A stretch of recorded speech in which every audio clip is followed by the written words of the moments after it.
Rasulullah mengatakan agar kamu selamat dari Dajjal, lakukan 6 hal berikut. Camkan ini baik-baik. Yang pertama, di akhir zaman ini seluruh umat Nabi tolong dalami kembali, tolong luruskan kembali pemahaman akidah. Belajarlah tauhid yang sahih, tauhid yang diajarkan Nabi Muhammad SAW dan para sahabatnya. Pastikan seluruh kita belajar lagi akidah yang benar, akidah Ahlus Sunnah wal Jamaah. Jangan lagi diributkan, ini akidahnya mana, ini akidah Ahlus Sunnah wal Jamaah. Dari kitab-kitab para ulama kita yang terdahulu, kaum muslimin belajar. Para ulama kita desak mereka agar mengajarkan apa itu syirik, agar mengajarkan kepada kita apa itu khurafat, agar mengajarkan kepada kita apa itu tauhid, agar mengajarkan kepada kita iman yang benar. Al-imanu billah wa malaikatihi wa kutubihi wa rusulihi wal yaumil akhir wal qadari khairi wa syarrih. Ajarkan dengan benar. Kaum muslimin, tolong baca kitab Fathul Majid, kitab tentang syirik, baca.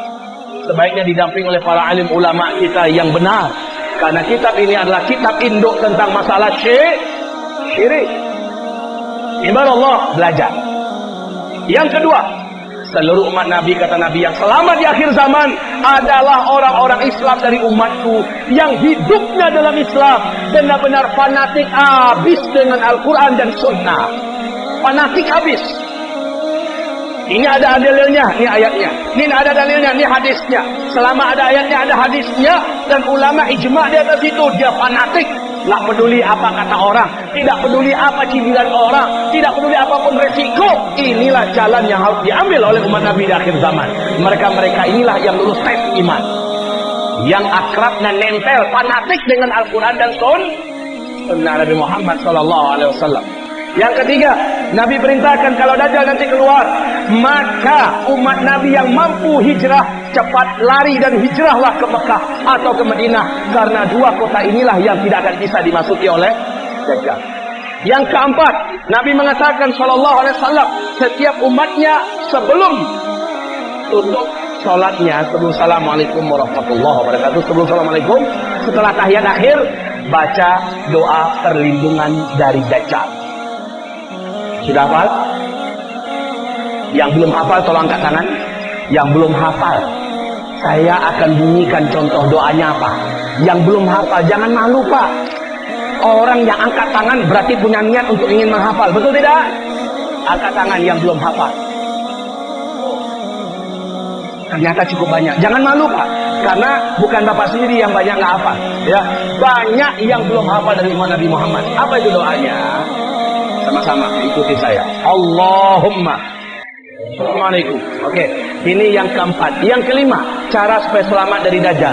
Nabi memerintahkan agar setiap umatnya, khususnya yang hidup di akhir zaman, agar menghafal surat Al-Kahfi 10 ayat pertama saja, atau 10 ayat penutup dari surat Al-Kahfi.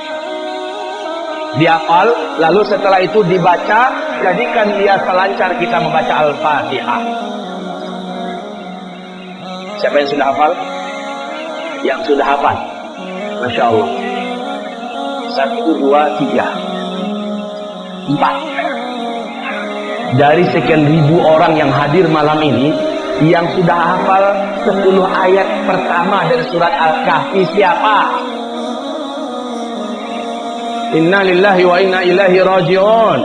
Ihfazu 10 ayat min surat Al-Kahfi. Hafalkanlah 10 ayat dari surat Al-Kahfi. Apa kelebihannya? Nabi mengatakan, surat Al-Kahfi jika dihafal oleh umat Nabi Muhammad, Dajjal keluar, Dajjal tidak akan berhasil melihatnya. Dajjal tidak akan mampu menemukannya. Dia mengeluarkan cahaya. Kalau ternyata dia ketangkap oleh bala tentara Dajjal, sihir Dajjal tidak akan tembus kepada orang yang hafal 10 ayat dari surat Al-Kahfi. Jangan main-main.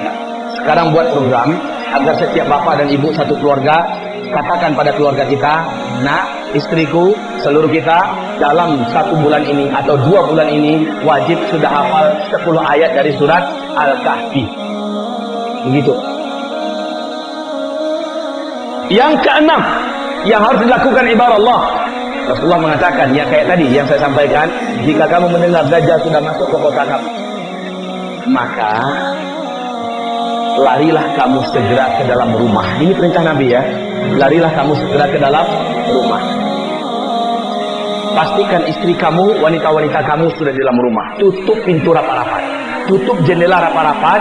Kemudian selama di dalam rumah itu, bacakan surat Al-Kahfi dari ayat pertama sampai akhir, tamat. Di dalam rumah itu bacakan surat Al-Kahfi. Insya Allah rumah itu tidak akan mampu ditemukan oleh Dajjal, tidak pula oleh bala tentara Dajjal. Nggak nampak. Pilihannya kenapa Ustaz surat Al-Kahfi? Apa nggak bisa surat Yasin?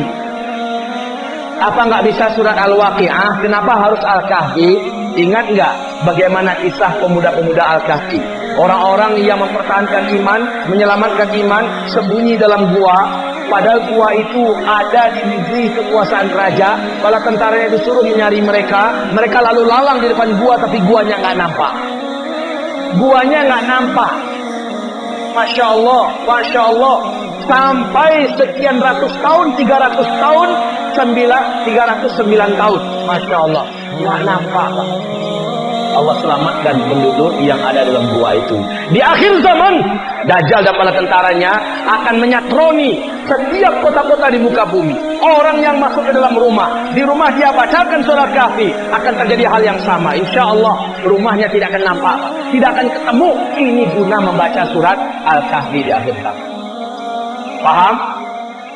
Kaum muslimin, ada kondisi terakhir. Jika kamu ternyata, kalau kata orang manusia, keserempak. Kalau bahasa Indonesianya apa ya? Kepergok apa namanya? Langsung berpapasan dengan Dajjal dan bala tentaranya. Maka perintah Rasulullah SAW agar kamu tidak dikuasai oleh sihir Dajjal, agar kamu tidak ditaklukkan oleh Dajjal, segera jangan tatap wajah Dajjal, bahkan fisiknya, ya, alihkan wajah kamu ke bumi atau kemana. Bacalah 10 ayat yang kamu hafal dari surah Al-Kahfi itu. Baca, Pak. Kalaupun kita ditangkapnya, kalaupun kita disiksanya, insya Allah kita dibuat oleh Allah tenang ketika itu. Fisik kita juga dibuat oleh Allah kuat. Kalau kita dibunuhnya kita syahid, dan kita tidak akan murtad, kita tidak akan menyembah Dajjal. Ini keutamaan hafal 10 ayat dari surat Al-Kahfi. Jangan sampai di situ Dajjal muncul, ketemu, tunggu Om Dajjal, buka Al-Quran dulu. Ini nggak sempat, Pak. Sudah terlebih dahulu masuk sihirnya Dajjal. Sudah dulu masuk hipnotisnya Dajjal yang menjadikan kita dikuasai.